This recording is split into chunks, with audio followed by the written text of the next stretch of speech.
Hello and welcome back. Now I know it's been a while. I haven't made any new lessons in the past couple of months.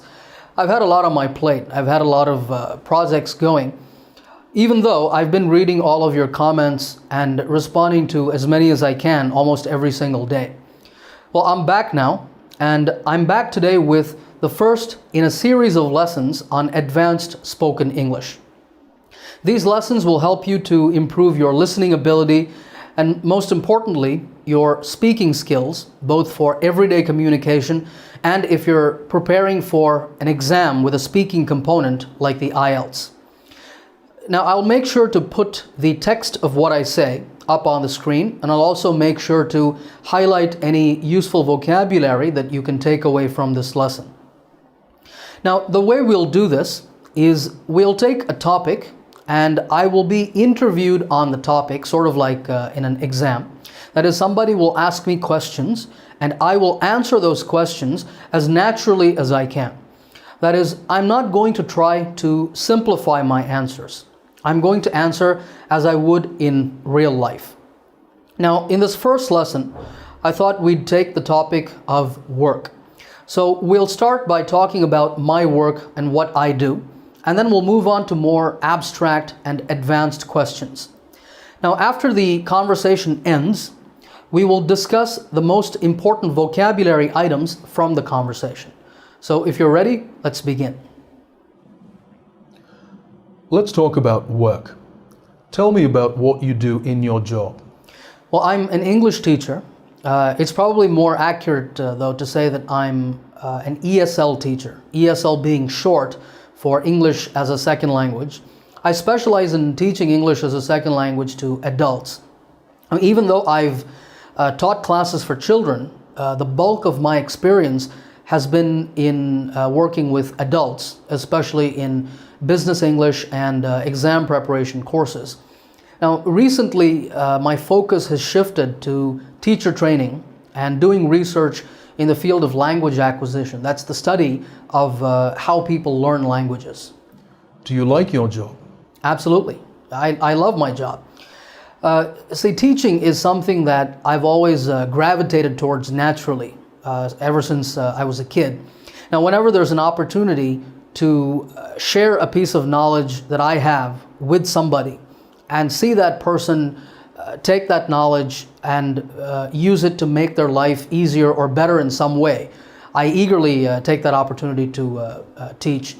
So teaching is something that I enjoy immensely, and it's the perfect job for me. What was your dream job when you were younger? Well, that's a tough one, because like most people, I wanted to be different things at different times. I remember wanting to be a pilot when I was a little kid. I had a lot of toy planes that I would play with. As a teenager, I would daydream about being a celebrity. But the first job that I can probably say was truly a dream job for me was computer programming. I was probably in my late teens when I got into it. That's when I discovered the joy of coding. Because if you think about it, the job of a software programmer is essentially to solve problems in the context of computers or information technology. So it was that problem-solving element that really drew me to programming. Now, even though I ended up becoming a teacher, I still see my present job as a series of challenges that need to be overcome. And that's really what keeps me going. Do you think most people work in jobs that they love? Probably not. Why not?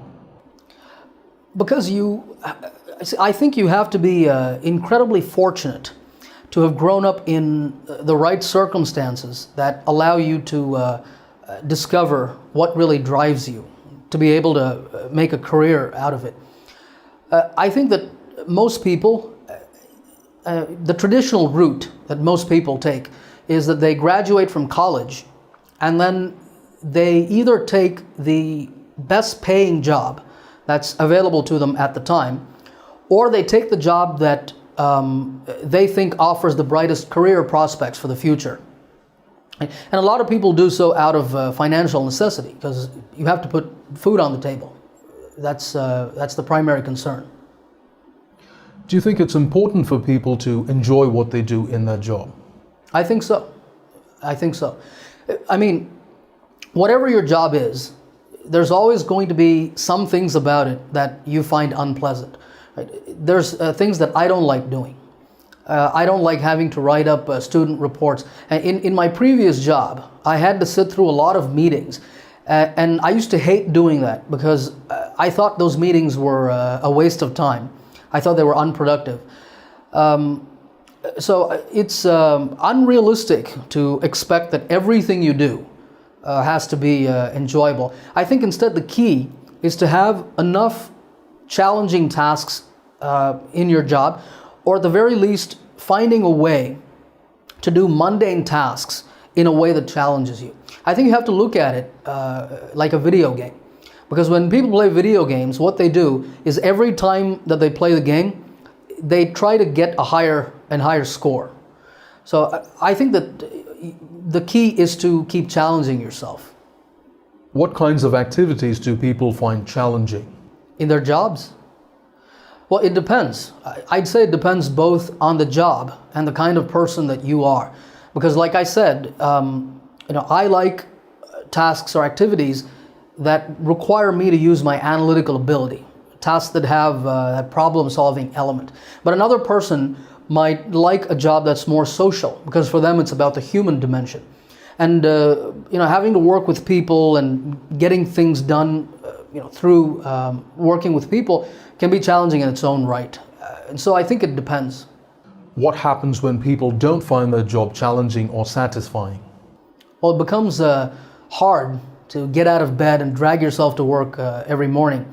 Because if you hate your job, but you continue doing it, then it means that you're doing that only for the paycheck that it brings in every month.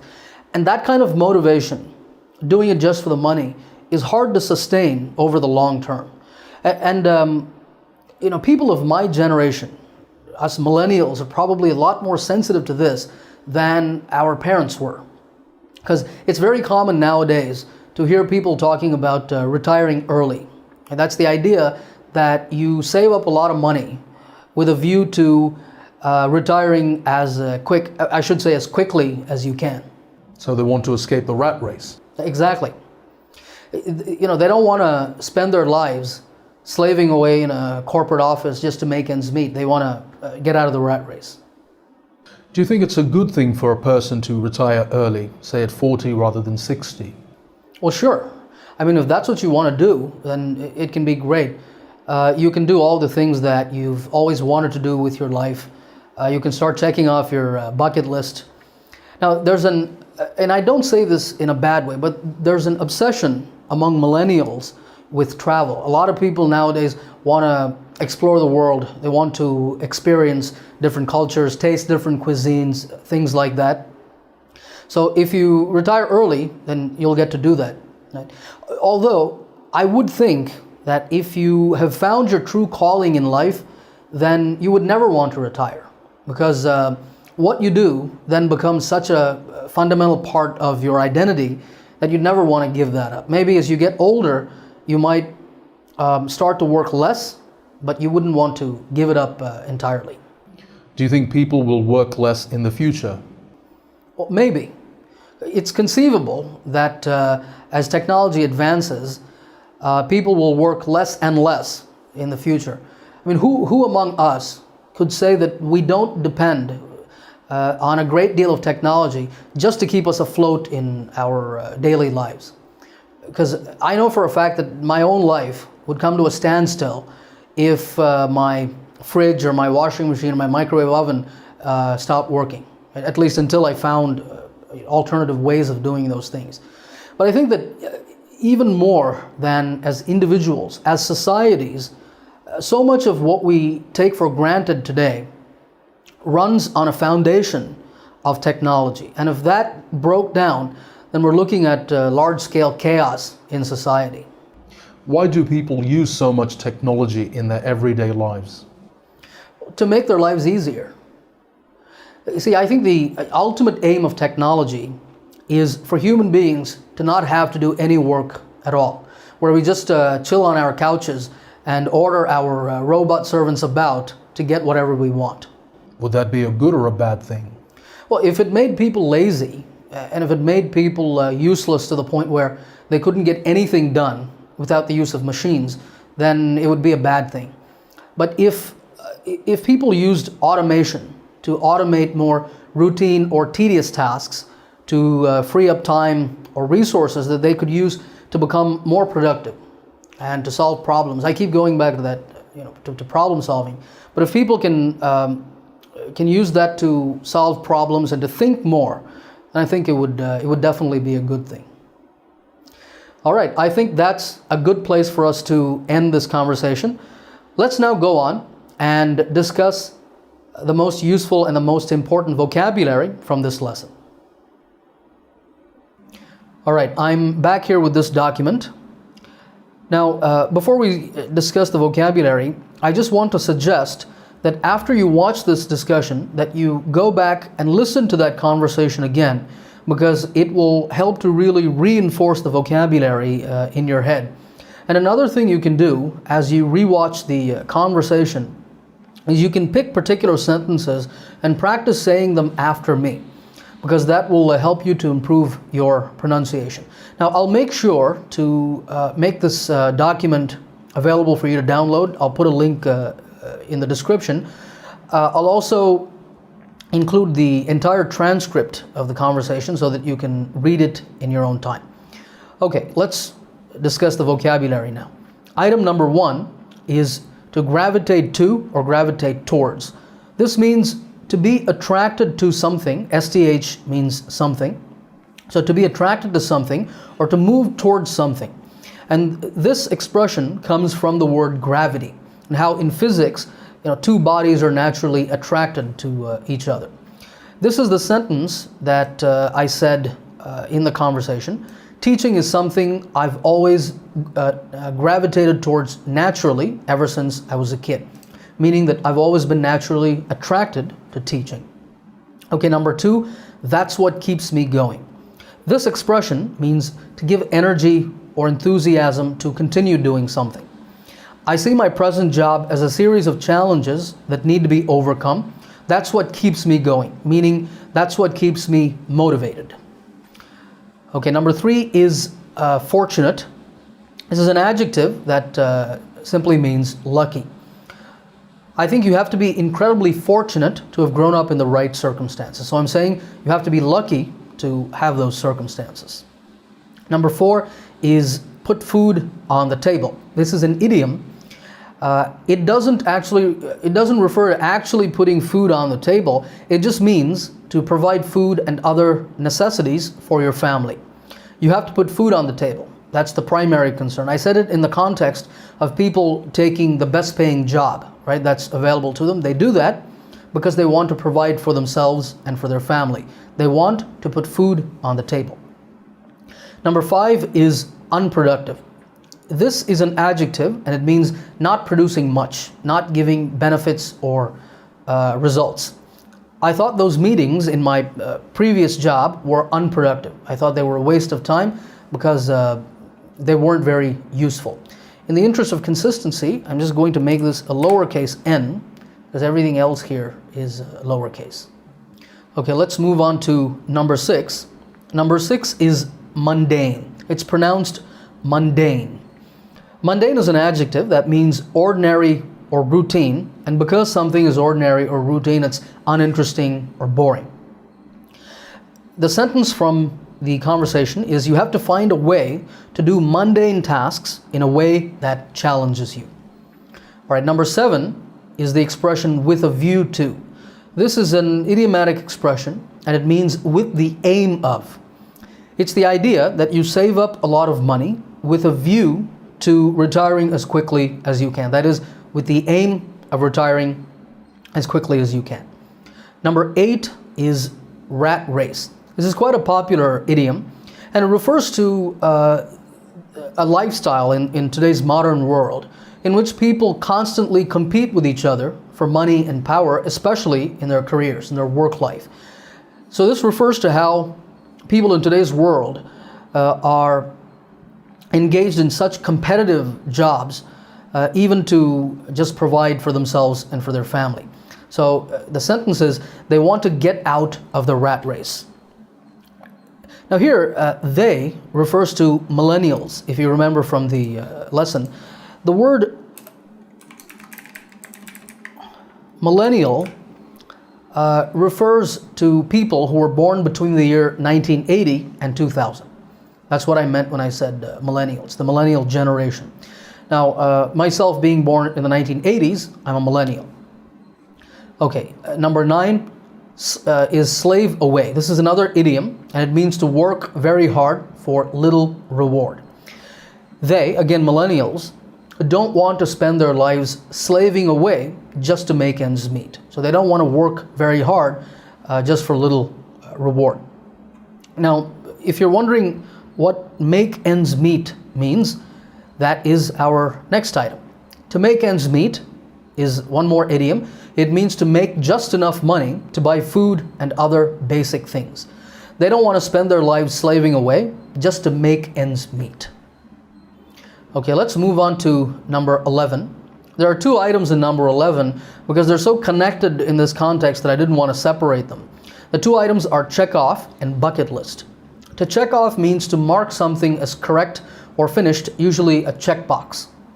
A checkbox is a little square box that you can tick. You find it on forms and on websites. So if you check off a checkbox, it means that you mark it as correct or finished. A bucket list is a list of things you would like to do before you die. Now, some people say, I'd like to visit this or that place at least once in my lifetime, or I'd like to go skydiving or surfing at least once before I die. So the sentence is, you can start checking off your bucket list, meaning that if you retire early, you can start doing all those things that you want to do. Number 12 is obsession. Obsession means you're always thinking about a particular person or thing. There's an obsession among millennials with travel. Okay, number 13 is calling. It's often accompanied by this word, true. We say this or that job is my true calling. Or we talk about finding your calling. Your calling is the job that you were born to do, that you were destined to do. I would think that if you have found your true calling, then you would never want to retire. That is, if you have found the job that you were destined to do, then you would never want to give it up. Number 14 is great deal. This idiom has nothing to do with business deals. It simply means a large amount. Who among us can say that we don't depend on a great deal of technology, that is, a lot of technology, to just keep us afloat in our daily lives? Afloat is an adjective. It means floating on water and not sinking. So as we saw in the sentence from the previous example, I said, who among us can say that we don't rely on a lot of technology just to keep us afloat? I'm not actually talking about floating on water here. I'm saying that if that technology stops working, then the consequences can be disastrous. Almost as if we would sink in the burden of our daily lives. All right, number 16 is come to a standstill. This means to stop completely. I know for a fact that my own life would come to a standstill if my fridge or my washing machine stopped working. That is, my life would stop completely and I wouldn't be able to do anything. Number 17 is take for granted. This is a popular idiom, and it means to think that something will always be available. And because you think something will always be there, always be available, you don't appreciate it fully. So much of what we take for granted runs on a foundation of technology. That is, a lot of the things that we think will always be there in society. Those things actually run on a technological foundation. The word chaos is a state of total confusion and disorder. If that foundation of technology broke down, then we're looking at large-scale chaos in society. A lot of confusion and disorder because nothing would be working in society. Number 19 is chill or chill out. This means to relax. The ultimate aim of technology is for humans to chill on our couches and order our robot servants about. Any Jetsons fans here? All right, number 20 is free up. Free up means to make time or resources available for use. If people use automation to automate routine or tedious tasks to free up time and resources, then they could become more productive and they wouldn't have to spend a lot of time doing the same tasks over and over again. All right, that brings us to the end of our vocabulary discussion. Again, I'd like to remind you to go back and watch the conversation again so that you reinforce all this vocabulary. You can also download this document from the link in the description. If you like this lesson, let me know, and let me know if you want me to make more lessons on advanced speaking. I hope you enjoyed this. Make sure to like and subscribe. As always, happy learning, and I will see you in another lesson soon.